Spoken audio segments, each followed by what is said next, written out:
Assalamualaikum warahmatullahi wabarakatuh. Kembali bersama saya, Bu Sari, di pelajaran IPA untuk kelas 7, khususnya kelas 7G, 7I, dan 7J. Berikut ini pembahasan dari soal-soal uji kompetensi 1, bab 3, klasifikasi materi dan perubahannya. Nomor 1, contoh benda yang mampu mengalir berpindah tempat dan mempunyai bentuk sesuai wadahnya, tetapi volumenya tetap adalah. Sesuai soal, mampu mengalir berarti ini sifatnya cair. Kan sifat benda ada 3, padat, cair, dan gas, seperti yang saya jelaskan minggu lalu. Jadi di pilihan jawaban yang sifatnya cair adalah minyak.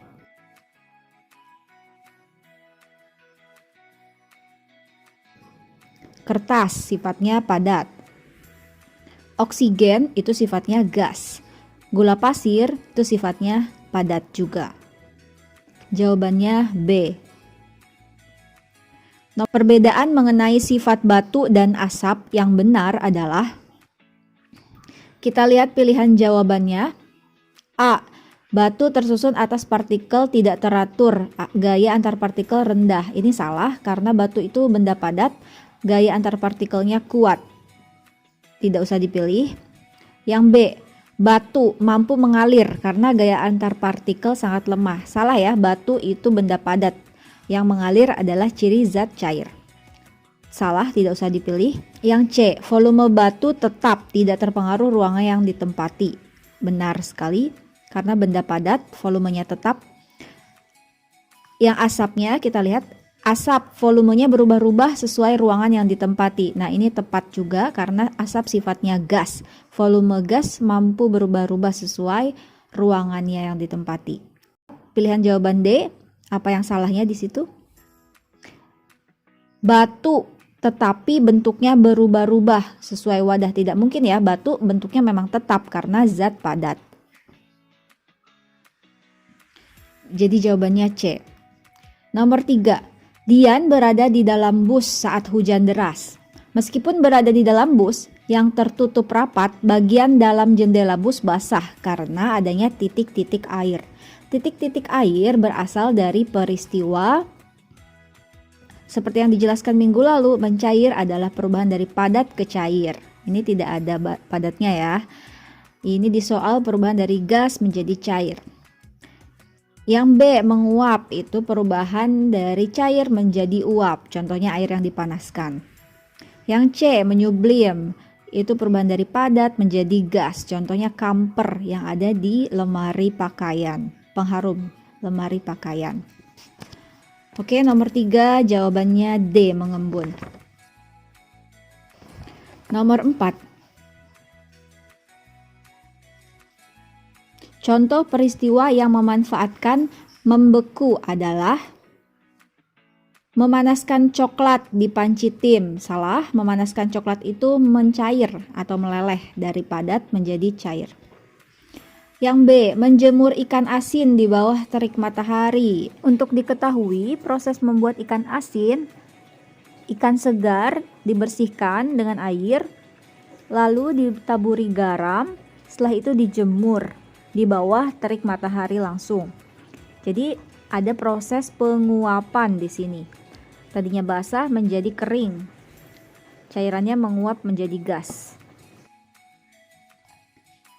Yang C, memasukkan adonan es lilin ke dalam freezer. Nah, ini tepat ya, membeku karena es lilinnya tadinya cair menjadi padat. Yang D, meletakkan pengharum ruangan di depan kipas angin. Nah, ini peristiwa menyublim karena pengharum ruangan yang padat berubah menjadi gas. Jadi jawabannya sifat membeku adalah C.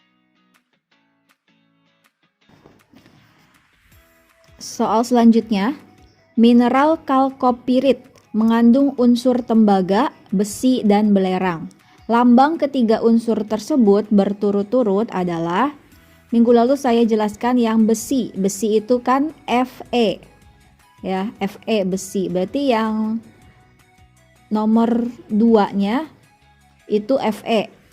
Berarti jawabannya antara B dan D. Namun belerang itu bukan B ya, tapi S. Ya, diingat-ingatnya belerang itu sulfur S. Lambang untuk tembaga adalah Cu. Cu itu tembaga. Sementara yang pilihan B, Co itu kobalt. Soal selanjutnya. Suatu zat tunggal mempunyai ciri-ciri sebagai berikut. 1. Tersusun atas 2 jenis unsur atau lebih.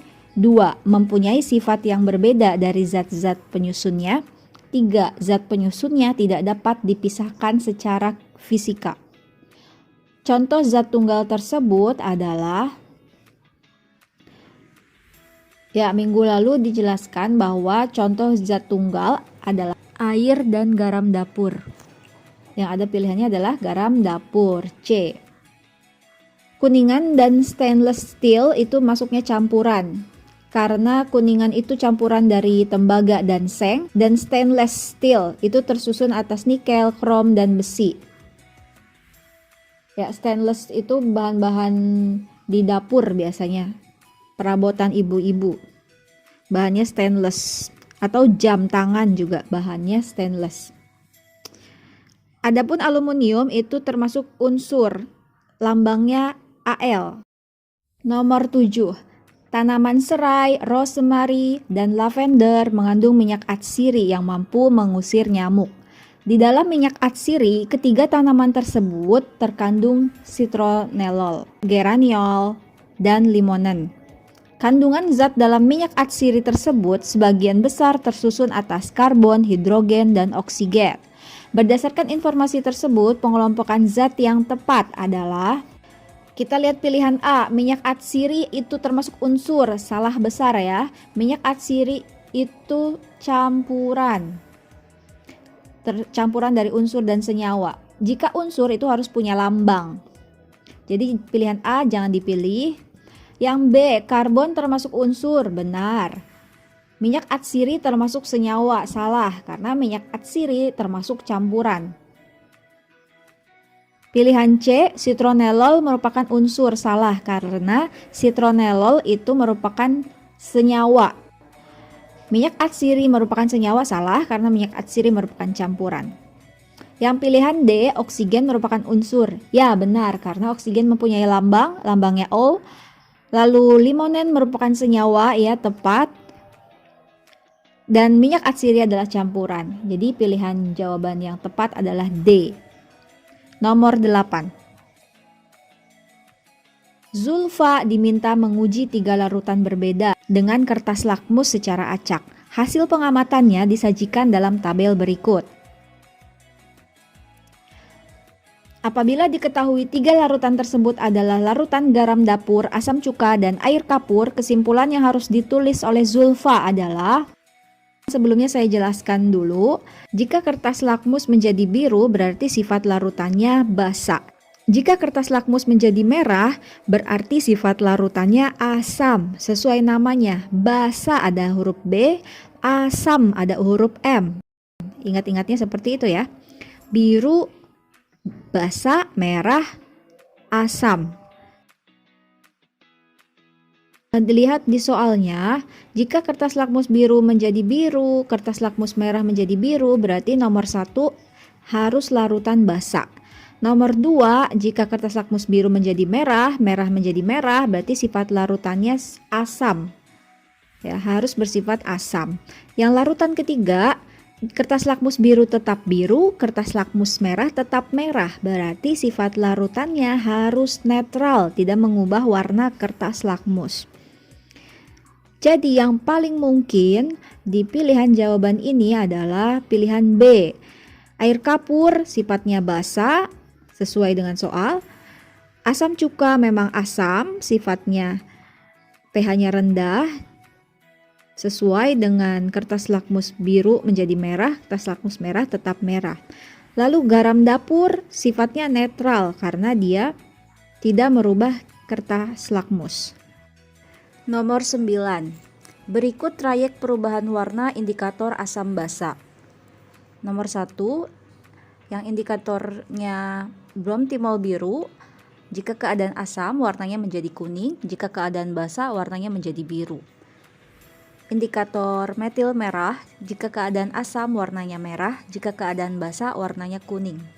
Jika kedua indikator tersebut digunakan untuk menguji 4 sampel, yaitu air sabun, air jeruk, cuka apel, dan larutan soda kue, data hasil pengujian yang tepat adalah, kita lihat sifat-sifatnya. Air sabun itu sifatnya basa, air jeruk tentu sifatnya asam, cuka apel tentu sifatnya asam, dan larutan soda kue itu sifatnya basa. Pilihan A, jika air sabun yang sifatnya basa diuji dengan brom timbul biru, itu menjadi biru. Jika diuji dengan metil merah, dia menjadi kuning. Itu membuktikan bahwa air sabun basa. Pilihan A ini tepat. Pilihan B, air jeruk, jika diuji dengan brom timbul biru, itu harusnya menjadi kuning karena air jeruk ini sifatnya asam, berubah warnanya ya. Jika air jeruk diuji dengan metil merah, dia tetap merah karena sifat air jeruk ini asam. Berarti yang pilihan B salah, brom timbul biru harusnya kuning. Yang pilihan C, cuka apel, jika diuji dengan menjadi kuning, ya benar, asam. Saat diuji dengan metil merah menjadi kuning, salah karena cuka apel ini asam. Saat diuji dengan metil merah harus berwarna merah. Lalu yang pilihan D, larutan soda kue, dia sifatnya basa. Jika diuji dengan brom timbul biru seharusnya menjadi biru, dan diuji dengan metil merah seharusnya menjadi kuning. Jawaban pilihan yang benar adalah A. Nomor 10. Penentuan pH larutan secara tepat dapat dilakukan dengan pH meter. Akan tetapi, penggunaan beberapa indikator asam basa juga dapat memperkirakan pH larutan. Berikut data trayek pH dua jenis indikator asam basa.